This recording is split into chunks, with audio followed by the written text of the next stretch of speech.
Good afternoon, Oak Grove. Happy Thursday. Welcome to this week's installment of the Midweek Update series here on the church's YouTube channel, where I just pop into your feeds in the middle of the week to say hello and keep the church on our consciousness for the other days of the week that we're not in worship, because that's so important for us to do. So thanks for taking a moment to join me. I have not filmed a video outside of my office for quite some time, so I thought I would go on location here, and I am sitting outdoor at our beautiful outdoor worship area today. The weather is nice, so it's a good day to spend a little bit of time out here in the field. And why am I out here today? Well, I thought that I would just reflect a little bit upon the experience of producing outdoor worship, because of course, many of you, so first of all, many of you were here this past week. We actually had great attendance for our first outdoor service of the year. And, you know, we tried to worship outside last month and we got rained out. And so this month's outdoor service was the first one we were able to do this month. And the attendance was great. You know, the outdoor service attendance, you know, fluctuates a good bit because there are those that are not a big fan of worshiping outside. So they don't necessarily always join us for outdoor, but we actually had a pretty good crowd. We counted 53 here this last week. So that's a pretty cool crowd for outdoor worship. It was good to see so many of you here. But of course, a few of you were not able to be here for whatever reason. So just to share with you that we're not here, there were technical gaffes. We had complications here. That is one of the joys of worshiping outside, is that not everything always goes according to plan, and it gives us an opportunity to practice patience and to practice our skills at improvisation. One of the major problems is I had two microphones set up over here. One of them was set up at the altar, and the other one was set up off to the side. And one of the microphones, the one that was at the altar, decided to just die on us in the middle of the service. And so that was not ideal. Although, sometimes necessity being the mother of invention, I was thinking to myself as the service went on after the first microphone died, I thought to myself, you know what?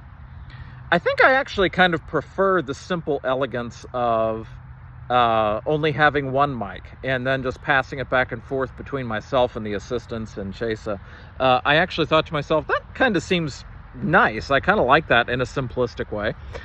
So we might stick with that in the future. So, you know, there you go. Necessity is the mother of invention. So sometimes things work out that way. But there were other things too, such as the fact that, you know, I'm trying to keep poor Pastor Bill out of the sunlight because he, by his own admission, I'm not saying anything he wouldn't confess, he doesn't do well in the heat. So I wanted to keep him out of the sunlight. And so I was trying to keep him in this spot right over here. And I did.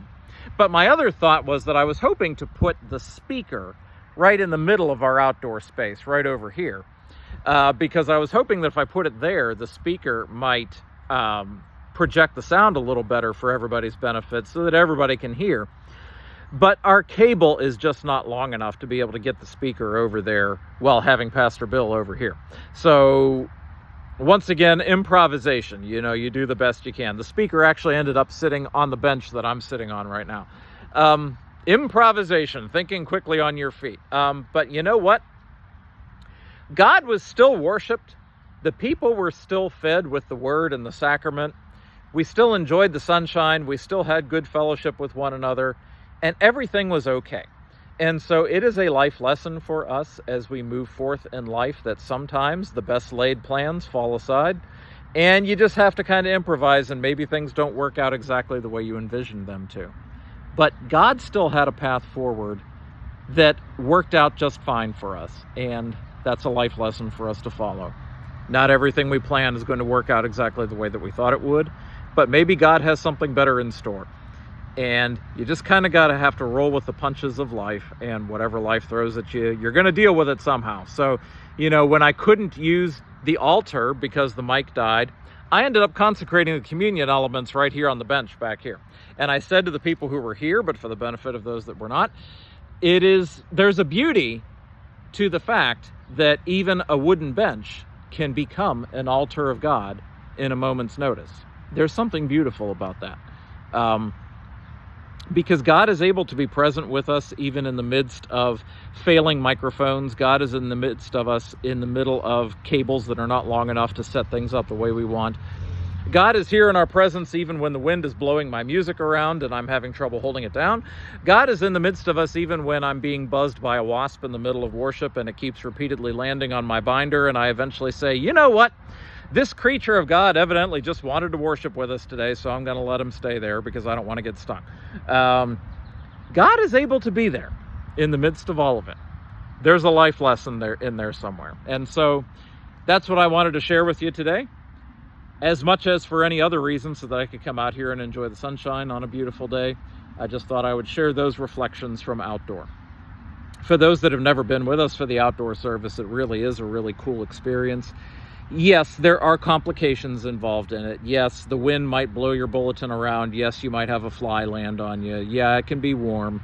But I would encourage you to give it a shot if you have not, because it is also powerful to be near to God's presence out here on our gorgeous property, experiencing all that God has to offer in nature and being close to God in nature. And I know for a lot of the rural folks that make up our congregation, they're close to God in nature all the time. But there's something to be said for worshiping God close to nature, for singing the hymns of our faith side by side with our sisters and brothers out here, surrounded by the birds, surrounded by the bees, surrounded by all of the vegetation. There's something to be said about worshiping God in that environment. It's a cool experience. So please do join us next month when we do it again. And every time we worship outdoors, I end up setting up the outdoor space a little differently. I'm still looking for the perfect solution if there is one. And I'm sure something will probably go wrong again next time that will cause us to have to improvise. But we will get through it, and God will be worshiped once again, because God always finds a way. In the midst of our imperfect acts of worship or our imperfect acts of service in our everyday life, God finds a way. God will find a way yet again for us. We take faith and comfort in that fact. That is what I have for you this week, Oak Grove. I will see you in worship Sunday morning. Have a wonderful week. Take care and God bless.